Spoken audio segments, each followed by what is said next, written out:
Assalamualaikum warahmatullahi wabarakatuh. Kembali lagi di channel Radio Horor.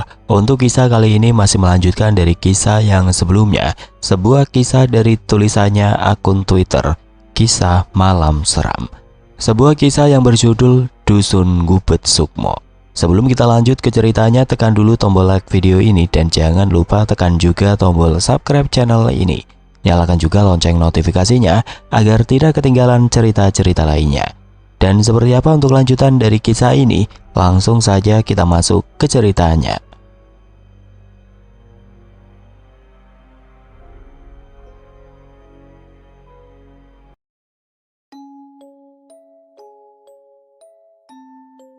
Besok paginya hari Rabu, warga masih heboh dan berkumpul di balai dusun, bahas kejadian semalam. Saat itu datang Empu Jarot minta maaf dan mengabarkan mediasi gagal. Bagaimana ini? Kita harus paksa supaya Indah hadir di sini. Kalau besok Indah belum ada, maka demit itu akan bunuh kita semua, kata ibu-ibu. Ingat, kita ini manusia dan derajatnya lebih tinggi, jawab Adilingga. Tidak seharusnya. Kita takut dan tidak perlu kita penuhi keinginan mereka, kata warga yang lain. Sudah, saya akan cari jalan lain. Kalian kembali ke rumah ya. Hari ini ada petugas survei mau ke rumah kalian, kata Pak Delingga. Saat istirahat makan siang, Damar, Yuda, Oki, Esti, Utari, dan Andini bahas kejadian semalam. Kita semua satu dusun mendengarnya. Kenapa demit itu hanya cari Kak Indah? Tanya Andini. Kita juga nggak tahu. Serba salah. Di sini semua warga diteror. Tapi Indah sudah keluar malah teror makin parah, jawab Yuda. Pak Delingga konsultasi dengan Mas Joyo Sulinggi karena ia anak ustadz, siapa tahu mengerti hal mistis. Mas Joyo berikan saran, yaitu tepat pukul 12 malam semua warga dusun wajib mengaji selama 1 jam. Setelah itu jangan buka pintu sampai fajar menjelang. Siang itu Chandra baru sampai dari kota. Ia masuk ke perkebunan kelapa. Ia tidak tahu kalau semua temannya sudah kembali ke belakang pendopo. Ia diberitahu Romo Gali agar menyusul ke sana. Tidak lama Chandra istirahat dan kembali KKN. Ia bertemu kembali dengan teman-temannya. Ada yang beda dari pembawaan Chandra kali ini. Chandra tampak beda dari biasanya, tapi tidak tahu apa. Setelah balik dari kota, raut wajah Chandra seperti sedang menahan marah. Sore itu Pak Delingga mengumpulkan warga dan sampaikan saran dari Mas Joyo supaya malam ini dikerjakan. Malam itu teman-teman ceritakan ke Chandra pengalaman mistis yang terjadi tiap malam semenjak Indah keluar dari dusun ini. Makin mencekam. Entah kenapa dengar hal itu Chandra makin menggebu-gebu. Saat masuk jam 10 malam, Chandra bersiap mau pergi. Mau kemana kamu? Ini sudah malam, tanya Damar. Aku mau ke Gunung B untuk menghabisi demit itu, jawab Chandra. Eling Chandra, ini di wilayah orang, kata Yuda. Chandra bergegas buka pintu dan pakai sepatu. Pintu kamar cewek terbuka dan keluarlah Utari. Chandra, kamu mau kemana? Sebentar lagi mau jam 12, bakal ada suara kereta kencana. Chandra langsung lari disusul oleh Damar. Oke, kamu di sini jaga Esti, Andini dan Utari ya, pesan Yuda. Yuda langsung pergi nyusul Chandra dan Damar. Ternyata Chandra pergi ke Gunung B lewat jalan pintas di belakang perkebunan kelapa yang waktu itu ditunjukkan oleh Bayu. Di tengah jalan mereka bertiga bertemu Empu Jarot yang baru juga pulang beli rokok. Melihat gelagat mencurigakan, Empu Jarot diam-diam mengikuti mereka dari belakang. Sesampainya di Gunung B, Chandra tiba di Sendang Mumur Aji dan terus berjalan lurus sampai ke perbatasan Tanah Keramat. Di sana ia teriak dengan lantang. Demit alas, sebelum kau ambil raga Indah, langkai dulu mayatku. Hadapi aku ini, Chandra Wisesa Putra, bentak Chandra dengan mata melotot sambil memukul-mukul dadanya. Chandra, ayo kita pergi dari sini, ajak Yuda. Tiba-tiba angin berhembus kencang dan kabut tipis mulai turun menghampiri mereka. Persis seperti kejadian saat pertama kali mereka ke sana. Itu kabut Kluwung. Aku masih ingat saat Narto mengucapkannya saat lihat kabut itu. Ini pertanda buruk. Ayo, kita pergi sekarang, kata Damar. Benar, itu kabut Kluwung, jembatan penghubung dimensi manusia dan dimensi makhluk halus, kata Empu Jarot muncul dari belakang. Percayalah nak, dulu banyak pesiar dan pendaki masuk ke dalam kabut itu dan menghilang selamanya. tidak pernah kembali pulang ke dimensi manusia. Di sana mereka dijadikan budak. Mereka mundur menjauhi kabut keluwung. Kabut itu berhenti bergerak dan dari dalam kabut itu keluar seorang putri yang sangat cantik. Ia memakai kebaya warna emas dengan dandanan seperti putri keraton. Dasar pria tua pencuri mustika. Kalau kau tidak cegah mereka, sudah pasti 3 pria muda itu jadi budakku, kata putri itu. Siapa kau? Bentak Chandra. Namaku Dewi Nyawang Milir. Mana Indah adikku? Kata dia sambil melotot.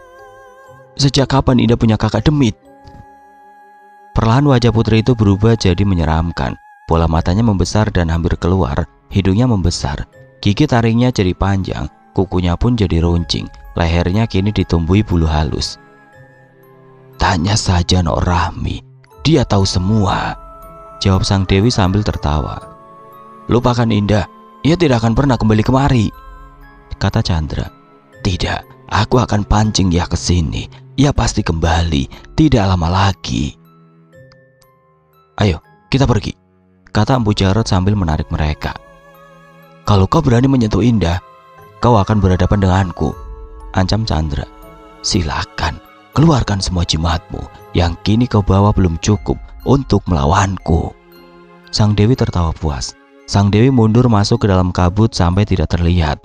Kabut itu lama-lama tipis dan memudar, lalu hilang sekejap. Mereka semua menghela nafas. Ayo, kita pulang, kata Empu Jarot.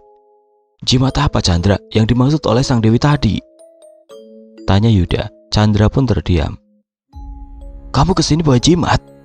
Bentak Damar. Buang semua jimat kamu. Tinggalkan di sini. Adanya jimat itu sama saja kamu menantang mereka, kata Empu Jarot. Sekarang Chandra, bentak Damar. Chandra buka dompetnya. Ada gulungan kertas yang berisi tulisan Arab gundul. Lalu ada keris kecil, tombak kecil warna emas. Ada buntelan kain putih panjang yang ujungnya diikat menyerupai pocong, tapi panjangnya hanya sekitar 15 cm. Dan benda kecil bentuknya seperti bantal, terbuat dari kain hitam. Diikat tali, tidak tahu dalamnya apa. Rupanya setelah pulang dari rumah Indah, Chandra tidak pulang ke kosan, tapi dia pulang ke kota kelahirannya. Sesampainya di sana, dia malah nggak pulang ke rumah orang tuanya, tapi malah ke rumah paranormal untuk minta jimat, katanya untuk proteksi diri. Benda musyrik seperti ini yang akan buat kita celaka di sini, tahu? Bentak Yuda sambil menampar pipi Chandra. Chandra lalu jatuh dan Damar melerai. Empu Jarot bantu Chandra berdiri. Chandra, kamu sadar nggak sih? Ini membahayakan kita, kata Yuda. Ini aku lakukan agar aku bisa dapatkan hatinya Indah, agar aku direstui oleh orang tuanya. Oh, pantesan waktu ke Gunung B, kamu gak berani minum air sendang Mumur Aji. Takut kesaktianmu luntur ya? Ejek Damar. Chandra, kamu harus sadar. Indah itu sudah dijodohkan oleh orang tuanya. Dia nggak akan pilih kamu, jawab Damar. Chandra lalu marah dan mukul Damar hingga jatuh. Ia tetap mukul wajah Damar untuk kedua kalinya. Stop! Empu Jarot menarik Chandra dan Yuda membantu Damar berdiri. Sekarang turun, atau kejadian ini saya laporkan ke Padilingga. Kalian mau semuanya diusir dari dusun ini, bentak Empu Jarot. Semua salaman dan minta maaf.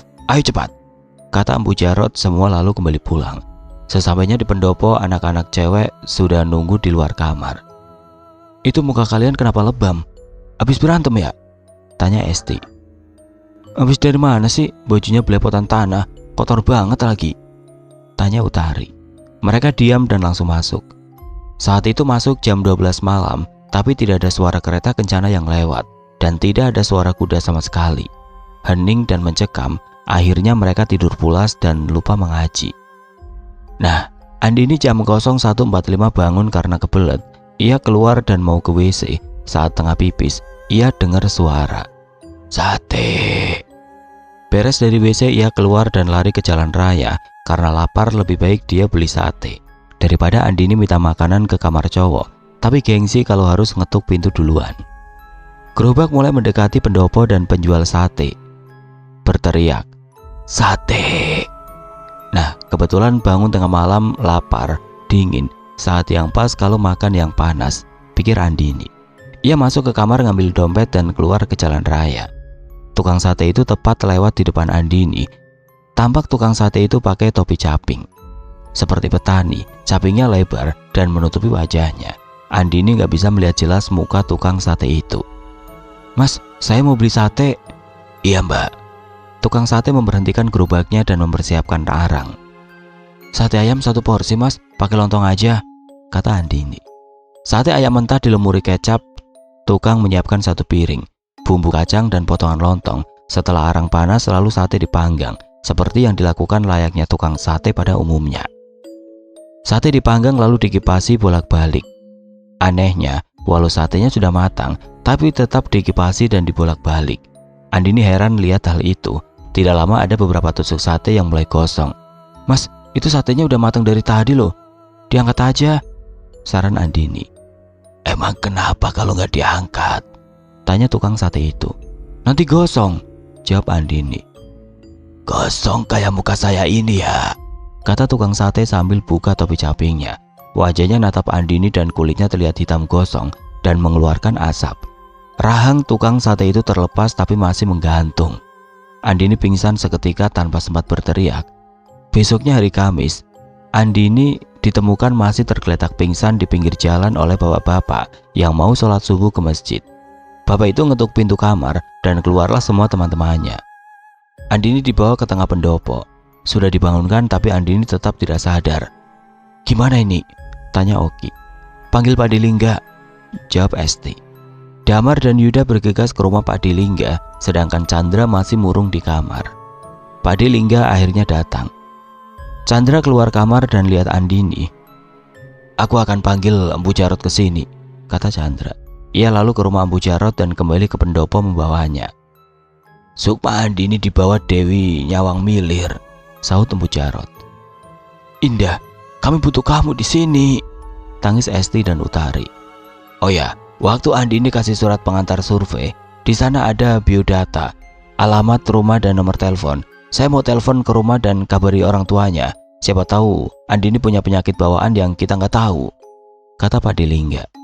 "Kalau gitu saya mau ke desa X, karena telepon cuma ada di sana, di sini nggak ada. Nanti di sana sekalian saya mau ke puskesmas, minta orang puskesmas datang ke sini untuk cek kondisi Andini. Kalian jaga di sini ya," kata Pak Dilingga. Sementara di kota, Indah merasa sedih karena kejadian di dusun. Lalu ia ingat Andini dan khawatir terjadi sesuatu dengannya. Andini adalah adik kelasnya dan rumahnya tidak terlalu jauh dari rumah Indah. Kalau pergi ke kampus, ia lewat depan rumah Andini dan sering ketemu ibunya. Pagi itu Indah mampir ke rumah Andini, yang menerima adalah ibunya. Indah lalu dipersilakan duduk di ruang tamu. Ia cerita kalau Andini survei di lokasi yang sama tempat Indah KKN. Indah cerita jika sewaktu masih di dusun itu, Indah sempat ngobrol sebentar dengan Andini. Indah cerita selama di dusun itu mengalami gangguan mistis dan minta ibu itu untuk bujuk Andini agar jangan lama-lama di sana, atau kalau bisa segera cari lokasi survei di desa lain. Tidak lama telepon rumah berdering. Ibu Andini angkat. Ternyata itu Pak Dilingga yang nelpon dari desa X. Ia mengabarkan kalau Andini tidak sadarkan diri. Ibu Andini panik. "Baik Pak, tolong Andini dulu. Saya dan suami akan segera ke sana hari ini juga," jawab Ibu Andini lalu telepon ditutup. Ibu Andini cerita pada Indah tadi yang nelpon Pak Dilingga dan kondisi Andini masih tidak sadar. Ibu Andini menelpon suaminya yang waktu itu sedang di kantor. Setengah jam kemudian suaminya pulang naik mobil. Ia masuk ke rumah dalam keadaan khawatir. Bapaknya Andini adalah anggota dan masih pakai seragam lengkap. Tanpa pikir panjang mereka lalu menyiapkan baju seadanya untuk dimasukkan ke dalam koper kecil. "Bu, saya mau ikut. Saya ingin lihat kondisi Andini." "Apa kamu udah izin orang tua kamu?" "Sudah Bu, saya kebetulan hari ini mau antar surat rekomendasi dari Pak Dilingga ke desa lain yang gak jauh dari sana," jawab Indah berbohong. "Kamu gak bawa baju?" "Enggak, saya bisa pinjam baju Esti atau Utari." "Tunggu dalam mobil. Surti, saya pergi dulu sama Indah dan Bapak.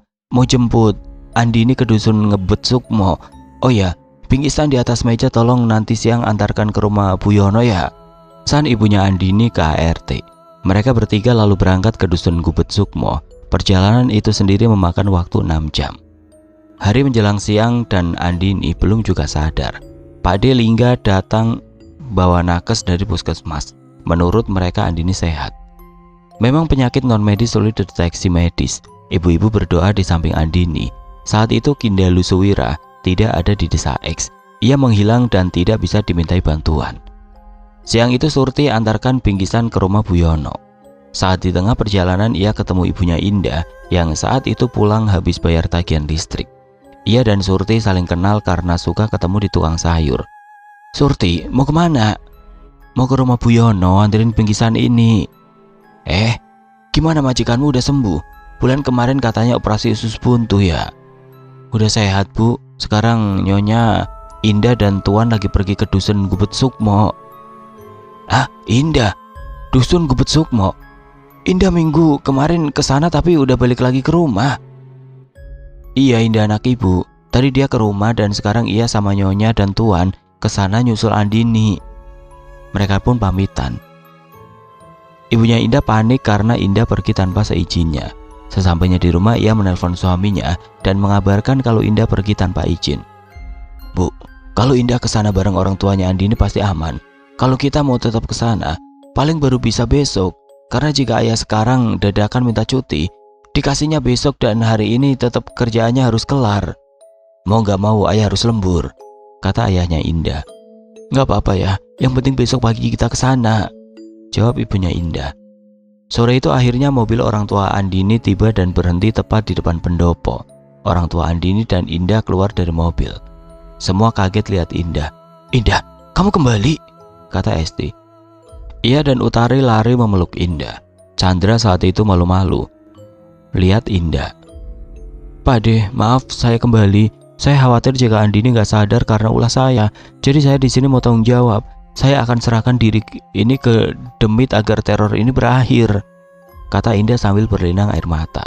"Tenang dulu Indah," jawab Adelingga. "Andini!" teriak sang ibu melihat tubuh putrinya terbaring di tengah pendopo. "Bangun nak!" peluk sang ibu sambil menangis. "Ini kenapa anak saya bisa sampai begini?" bentak sang ayah. "Tenang Pak, saya ceritakan dari awal," jawab Pak Lingga. Ia ceritakan kronologi lengkap. Masalah itu cukup pelik karena ayah Andini yang amat skeptis kini dihadapkan pada situasi mistis yang menimpa anaknya. Malam itu semua berkumpul di pendopo bergaya joglo itu dan hanya bawa lilin. Karena sudah lama tidak dihuni, maka bohlam di pendopo tidak dipasang. Semua warga berkumpul menemui Andini, termasuk Mas Joyo Sulinggi, Wilda, Bukas, Romo Gali, Bayu, Kang Sabto, dan para santri. Kasrudin Burima, pemilik warung pecel ayam, Narto, dan orang yang terakhir datang adalah Empu Jarot. Semua berdoa untuk Andini, termasuk orang tua Andini, Oki, Indah, juga teman-teman KKN-nya. Setelah doa usai, Empu Jarot mulai pembicaraan. "Begini, mohon maaf, Chandra, bukannya saya ingin buka aib, tapi demi nolong Andini, saya harus ceritakan yang kita alami di Gunung B." Empu Jarot ceritakan yang dialaminya, terutama bertemu Dewi Nyawang Milir dan beritahu semua percakapannya, yaitu bahwa hanya Nok Rami yang tahu hubungan Indah dengan Dewi itu. Tapi Empu Jarot tidak ceritakan bagian Chandra yang bawa jimat. Dari jauh terdengar suara langkah kaki sambil bawa tongkat. Ia adalah Nok Rahmi, sosok yang jarang bergaul. Kini merasa iba dengan kondisi Andini. Rupanya dari tadi Nok Rahmi menguping pembicaraan Empu Jarot. "Silakan Nok Rahmi, Anda sudah ditunggu," kata Pak Delingga. "Dewi Nyawang Milir menyebut namaku ya?" tanya Nok Rahmi. "Iya," jawab Empu Jarot. Nok Rahmi kemudian duduk di samping Andini, berhadapan dengan Indah. Di luar pendopo, tepatnya di jalan raya, tiba-tiba ada suara, "Assalamualaikum." Semua menjawab salam. Ternyata itu adalah Eyang Ronggo Wilis. "Eyang kemana saja?" tanya Pak Delingga. "Setelah pulang haji, saya nginap dulu di tempat mantu, karena cucu ngajak saya liburan." "Syukurlah, kami butuh bantuanmu Eyang Ronggo Wilis." Semua warga bersalaman dengan Eyang. Semua anak KKN juga kenalan dengannya. "Kindalu Suwira gak tahu kemana," kata Pak Delingga. "Biarkan saja," jawab Eyang. "Coba ceritakan semua dari awal. Apa yang sekarang sedang terjadi?" kata Eyang. "Baiklah, aku akan cerita. Mengapa bisa ada teror di dusun ini semenjak kedatangan Indah?" kata Nok Rahmi. Ibunya Indah dulunya ia tinggal 3 desa dari sini. Ia gadis desa tercantik di desa itu. Tidak lama ia menikah. Waktu itu ayahnya Indah sering kerja di luar kota dan jarang pulang. Saat itu ada sosok jin jahat penghuni alas pisanan bernama Ratu Mersupati. Suatu saat sang ratu menurunkan ilmu Niti Sukmo pada muridnya dari bangsa jin, tapi dari jenis genderuwo bernama Jenggar Marang. Tujuan dari ilmu ini untuk keabadian. Caranya, Jenggar Marang harus menghamili wanita dari bangsa manusia. Nanti anak itu akan tumbuh di asuh manusia. Saat sudah dewasa, anak itu akan dibuat koma. Pada saat itulah anak itu akan bertukar kesadaran dengan Jenggar Marang, sehingga Jenggar Marang bisa hidup di dimensi manusia, menempati raga manusia. Ilmu Niti Sukmo dilakukan makhluk halus agar bisa berbaur hidup dengan manusia menggunakan badan manusia. Dengan begitu ia bisa menikahi manusia lain dan meneruskan keturunan. Ini sangat sulit dan jarang berhasil. Itu syarat pertama. Nah, syarat kedua adalah sebelum menghamili manusia, ia harus membaca mantra Rogo Sampurno. Fungsinya agar Jagat Marang setelah merubah wujud jadi manusia, tidak hanya rupa luarnya saja yang berwujud manusia, tapi di dalamnya juga berwujud manusia tanpa membawa unsur makhluk halus. Artinya saat bayinya lahir maka wujudnya tetap full manusia dari ujung kaki ke ujung kepala dan tidak ada yang curiga. Tapi jika Jenggar Marang lupa merapal mantra itu, maka setelah berubah wujud hanya luarnya saja berbentuk manusia, tapi dalamnya tetap genderuwo. Artinya saat bayinya lahir wujudnya berbadan manusia tapi berwajah genderuwo. Nah itu artinya gagal, karena bisa saja bayinya dibunuh atau dibuang manusia. Saat itu ayah Indah sedang pergi keluar kota. Jenggar Marang tahu hal itu karena ia sudah lama memantau gerak-gerik ayahnya Indah. Ia merubah wujud jadi ayahnya Indah dan sengaja masuk ke rumah. Ibunya Indah tidak sadar itu bukan suaminya. Jenggar Marang yang wujudnya sudah berubah menyerupai ayahnya Indah, lalu mengajak berhubungan badan dan berhasil. Tapi saat itu ia lupa baca mantra Rogo Sampurno sebelum berhubungan karena tergesa-gesa. Setelah melakukannya seharusnya Jenggar Marang pergi, tapi karena ketagihan ia mengulanginya sampai staminanya terkuras. Tidak sadar energi Jenggar Marang mulai habis, perlahan wujudnya hampir kembali ke wujud semula. Kejadiannya saat itu di kamar. Setelah berhubungan dan pakai baju, ibunya Indah kaget lihat ada banyak bulu hitam berhamburan di lantai. Ia kaget melihat bulu itu jatuh dari tangan suaminya. Tampak tangan suaminya berbulu lebat. Saat menoleh, wajah suaminya mulai aneh, matanya merah dan gigi taringnya tumbuh panjang. "Siapa kamu? Kamu bukan suamiku," bentak ibunya Indah. Energi Jenggar Marang yang sudah habis membuatnya tidak bisa mempertahankan bentuk manusianya. Ia kembali ke wujud genderuwo dan lari menembus tembok di dapur yang gelap. Ibunya Indah pingsan. Besok paginya saat bangun, perut ibunya sudah mulai membesar bagai hamil 9 bulan. Kehamilan yang terlalu cepat dan tidak masuk akal. Ia baru sadar yang berhubungan dengannya semalam bukan manusia, tapi makhluk halus yang menyerupai suaminya.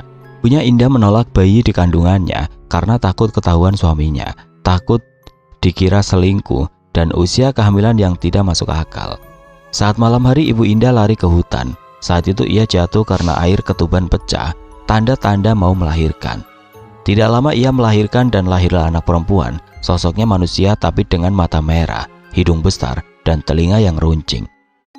Ibu Indah jijik dan takut melihat bayi itu. "Kamu bukan manusia." Bayi itu terus nangis. Ibunya Indah terus menggendongnya dan jalan di tengah hutan.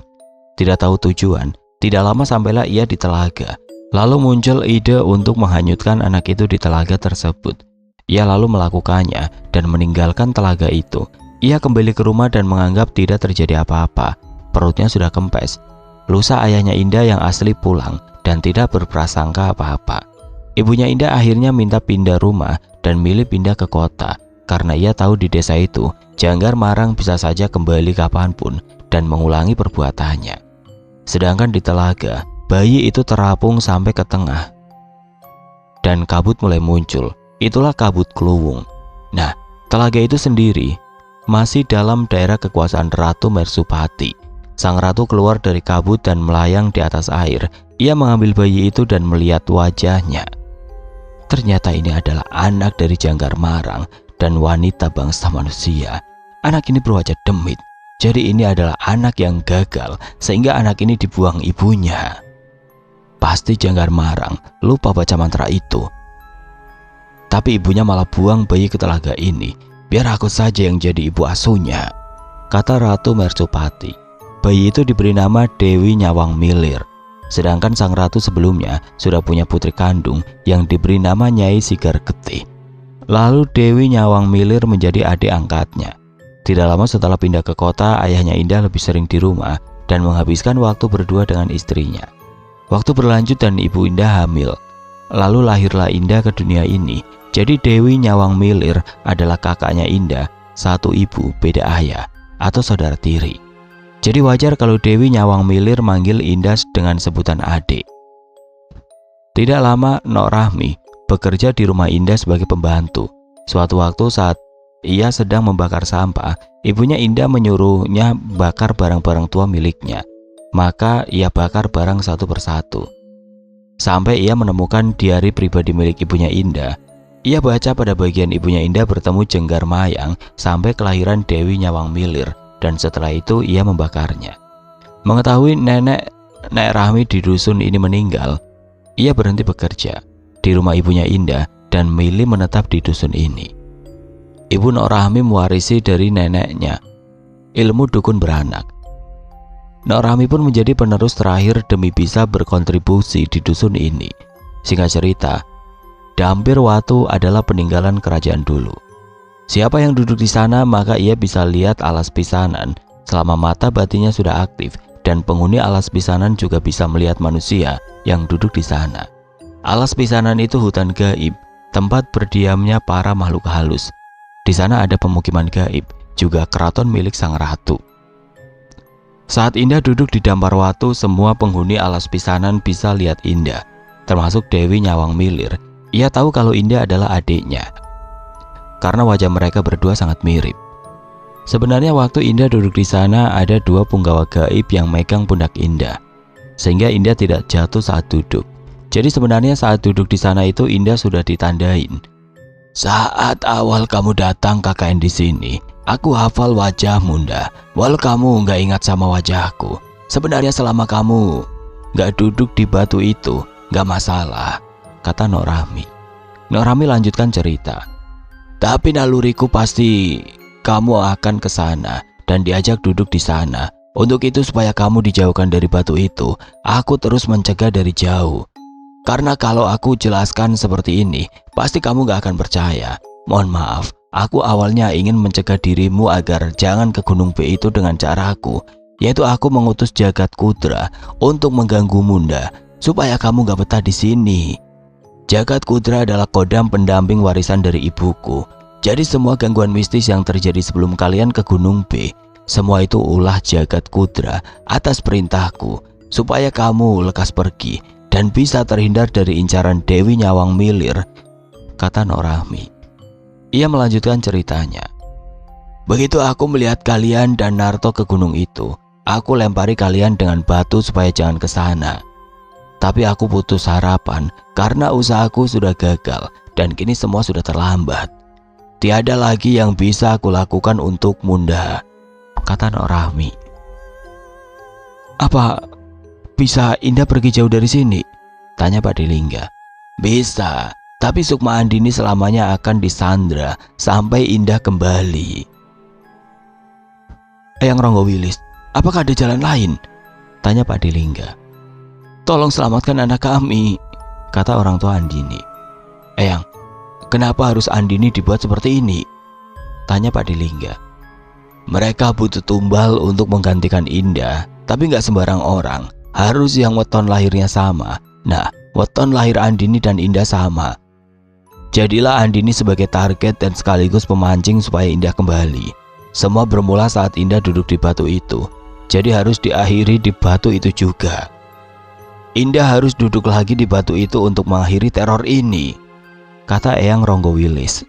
Eyang minta malam itu juga semua warga harus pergi ke Gunung B sambil membawa garam yang sebelumnya sudah didoakan. Tubuh Andini dibawa warga ke Dampar Watu, lalu Indah dan semua warga pergi ke sana kecuali Chandra. Dia bilang ingin tidur duluan. Warga bawah senter juga petromak. Rencananya mereka akan menjemput Sukma Andini. Tiba di Gunung B, Indah diminta duduk di Dampar Watu. Eyang Ronggowilis duduk di belakangnya sambil menempelkan telapak tangan kanan ke punggung Indah. Sedangkan raga Andini diletakkan terbaring di samping kiri Eyang Ronggowilis. Tangan kiri Eyang Ronggowilis menempel ke kepala Andini. Warga dan orang tua Andini mengelilinginya membentuk lingkaran. Sedangkan Norahmi sibuk berdiri di pinggir sambil baca mantra. Indah, kita akan meraga Sukma. Tubuh kasar kita tetap di sini, tubuh astral kita akan pergi ke alam halus, yaitu alas pisanan untuk menjemput Sukma Andini. Yang kau lakukan cukup pejamkan mata. Tidak lama Eyang Ronggowilis membisikkan sesuatu ke kuping Indah. Tampaknya itu rencana yang akan mereka lakukan nanti. Indah menutup mata dan mendadak suasana hening. Suara warga yang ada di sekitar tiba-tiba hilang. Saat membuka mata, tiba-tiba tubuh astral Indah dan Eyang Ronggowilis berada di alas pisanan, yaitu hutan alam lelembut. Hutan itu gelap, dipenuhi pepohonan akar menjuntai yang berduri. Pohon satu dengan pohon lainnya saling berdempetan. Indah lihat bunga warna hijau kemerahan. Ini kan bunga puspagiri seperti yang dipetik Esti. Kenapa ada di sini? Itu dari dimensi sini. Saat kabut keluwung muncul, benihnya ketiup angin dan masuk ke keluwung lalu keluar di dimensi manusia dan tumbuh di sana. Setelah bersusah payah keluar dari hutan, tibalah mereka di perkampungan yang disebut Kampung Sindung Mayit. Sindung berarti angin besar dan mayit berarti mayat. Dinamakan demikian karena di kampung itu angin berhembus kencang dan anehnya anginnya berbau seperti bau mayat, busuk dan menyengat. Eyang Ronggowilis dan Indah menutup hidungnya. Di sana mereka melihat perumahan yang terbuat dari semacam bambu. Mereka jalan lurus dan saat mereka sudah jauh, dari arah belakang warga serentak keluar rumah dan mengikuti mereka dari belakang. Wajah para warga pucat, pakaiannya seperti orang zaman dulu. Ada yang pakai kebaya lusuh, sedangkan yang pria pakai kain yang dililit di bawah pinggang. Kemudian setelah melewati perkampungan, mereka berdua tiba di dataran tandus, di mana tanahnya berwarna hitam dan retak-retak. Tidak lama terdengar suara kereta kencana, yaitu suara derap langkah kaki kuda, suara ringkihan kuda dan suara lonceng. Tambak dari kejauhan, benar-benar datang kereta kencana yang ditarik dua kuda. Kereta itu terbuat dari kayu hitam dan dihiasi oleh ornamen ukiran emas di tiap sudutnya, juga di kubah bagian atas. Kereta itu berhenti 10 meter di depan mereka. Dari kereta kencana itu turunlah Dewi Nyawang Milir, pakai kebaya emas dan wajahnya mirip dengan Indah. Oke teman-teman, sampai di sini dulu ceritanya. Nantikan kelanjutan kisah ini di video berikutnya. Agar tidak ketinggalan, klik tombol subscribe channel ini dan nyalakan lonceng notifikasinya. Wassalamualaikum warahmatullahi wabarakatuh.